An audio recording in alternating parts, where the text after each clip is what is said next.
Oh. Once upon a time, there was a plucky young distillery, and they made a 4-grain bourbon, and it was good.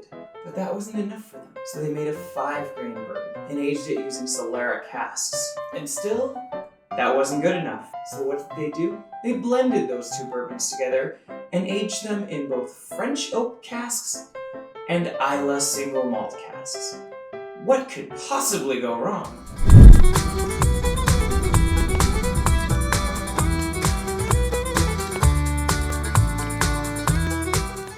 Welcome back to Oak and Age. My name is Alan, and today we're reviewing this lovely bottle.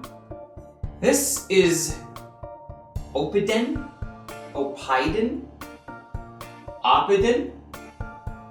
Okay, truth be told, I have no f***ing clue how to pronounce the name of this distillery. So, for the rest of the video, I'm just gonna call it Oppidan, because that's what it looks like it should be called. Anyway, this bottle is called Smoke and Sea, and that is largely because it was matured using both French oak and Islay casks.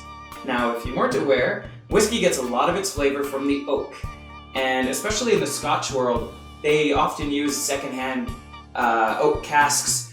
It's not uncommon for them to use bourbon casks. It's not uncommon for them to use ex-islay sherry casks. In this case, it's using a lot of different casks. It's entirely possible that the Scotch barrel that once held this whiskey was an ex-bourbon cask from the United States. So that cask has traveled across the Atlantic twice, which is more than I can say for a lot of people I know. This particular bourbon was made in Illinois, distilled and bottled by Oppidan. I really wish I knew how to pronounce this damn thing. Their founder and master distiller, his name is Jeffrey Walsh. Clearly he's a pretty creative guy, because this isn't Oppidan's only whiskey that's really interesting. The fact that they use solera methods alone is pretty unique, I think, among a lot of bourbons. You don't see that a lot. It is a wonderful time to be alive, and it is a wonderful time to be a whiskey fan, because there are all of these craft distilleries popping up, and in order to compete against the already established players, they have to be creative, they have to innovate, and that's where you get some really exceptional distilleries making really exceptional products. But is this the exception? I guess that's what we're gonna find out here. So I've poured myself a dram, and right off the bat I'm just looking at it, and there is a bit of red in there, and I think that's because of the sherry influence. You see, this was finished in French oak, as well as a peated Islay cask. So the French oak once held Oloroso sherry, and I'm seeing a lot of red. That has to be the sherry influence. There's no way it couldn't be. It's just much darker, more reddish than a regular bourbon would be. And of course, Islay, that's the region of Scotland that's infamous for making really smoky whiskeys. And the reason for that is they use peat as part of the malting process. It's actually the final stage of the malting process. It's what stops the malt. Basically, they use the heat and the smoke to kind of dry out the grains, and that just stops all the enzyme activity from eating all the sugar that the yeast would otherwise need to eat. I'm really curious about this whiskey. I'm really stoked to dive in. As you can see, I've already had a crack, but it's been a long time since I've tasted it. I actually first discovered this whiskey at an Islay tasting event. 3 Sheets to the Wind, and elated because I had just got to try a Lafroig 25, and I turned around and this thing was right here. I was like, that's really interesting, let me try it. I don't even remember what it tasted like then. Obviously, I was a couple of whiskeys in at that point. So I had to put in an order, and it took like 2 months to arrive, but it finally arrived. I'm gonna have to look back at my credit card statements, and above me will be how much I actually paid for it in Canadian currency. But I think in the United States you can buy this for, I've heard, as low as $40. So anyway, I've done way too much talking and I really want to drink this, but first you have to nose it. Whew, okay. This is interesting. I would have anticipated there'd be a lot more presence of peat smoke, but actually on the nose, I'm not really getting that at all. Yeah, there is. I'm not getting any peat. On the nose, it kind of reminds me a little bit of a rye.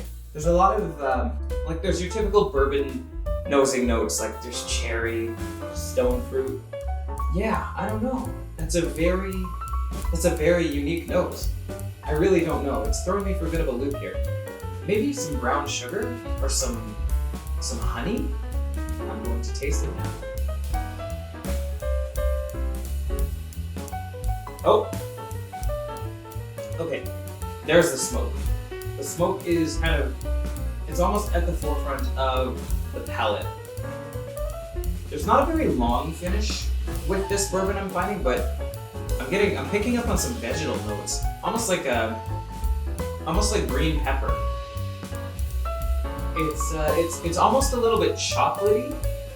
The finish is not long, and the smoke doesn't really linger. It's sweet, and the smoke is it's up front. It's at the forefront of your initial tasting. It does not stick around. The finish overall, I think, is generally pretty short on this one, and it's sweet, but it definitely doesn't taste like any bourbon I've ever tried before. It's extremely unique. I'm picking up.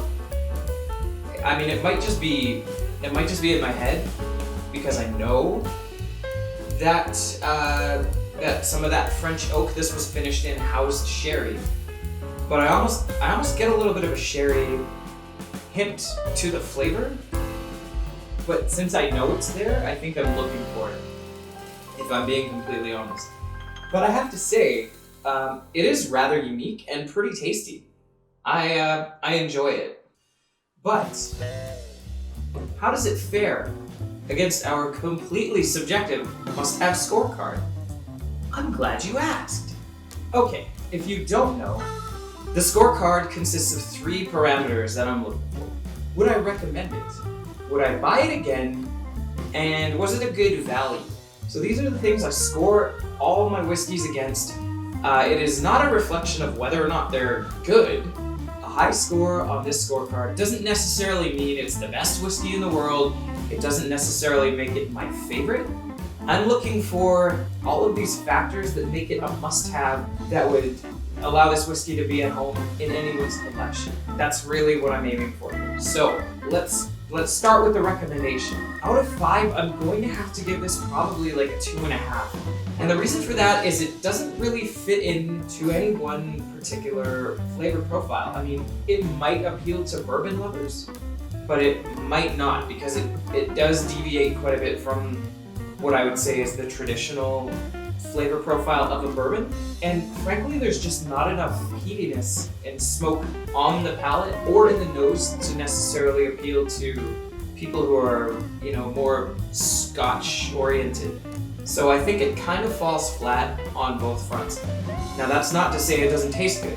I would just be hard pressed to recommend it to someone who is, set in their ways, strictly bourbon or strictly scotch single malt. Would I buy it again? If it was easier to find, I would buy it again, but I had to wait like a couple of months as this stuff was on back order. I'm not sure if it's like a really small batch or it might just be really tough to get into Canada. It's not easily found. It was also rather expensive compared to other bottles that I think I like more. Would I buy it again? It's probably a 1 out of 5, unfortunately. And again, that's not to say it's not a great dram. I'm really enjoying it. I really like this bottle. I just don't think I will be actively seeking it out after I'm done. And that brings us to the last point, which is the value. I paid over $100 Canadian.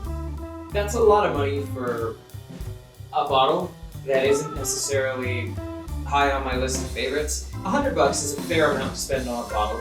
It's not crazy expensive, but it's not necessarily gonna be my everyday sipper. So I would give this probably a 2.5 out of 5 again for value, which brings us to a grand total of 6 out of 15. Again, completely subjective. This is just me against my scorecard. It it wouldn't qualify as a must-have in my whiskey collection. Once I'm done this bottle, unless someone gives me another or I come across one at a decent price, I'm probably not going to go out of my way too far to get another one. That said, I have tried the Oppidan, what is it, the cane and rye, which is phenomenal. It's a rye, as the name suggests, finished in a rum cask, and I didn't think I'd like it as much as I did. Again, a totally unique flavor profile, but based on the one sip that I had, it was pretty damn good. So if I find that might be what I spend my next $100 on an Oppidan product. So yeah, I mean that's it. Pretty quick, short little video. I hope you liked it. And if you want to see more from me, please, by all means, hit that subscribe button, ring the bell, get the notifications. Have you tried this whiskey before? Let me know. Hit me up in the comments.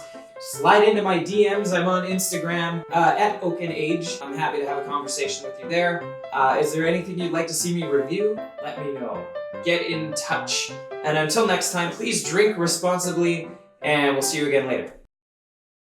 Doop, doop, doop, doobie doop, doop, bop, doop, bop, doop, doobie doop, doop, bop, doop, bop, doop, doobie doop. Thanks for watching Oaken Age. Please hit like and subscribe. Cause if you don't, I will hunt you down and I'll gouge out both of your eyes.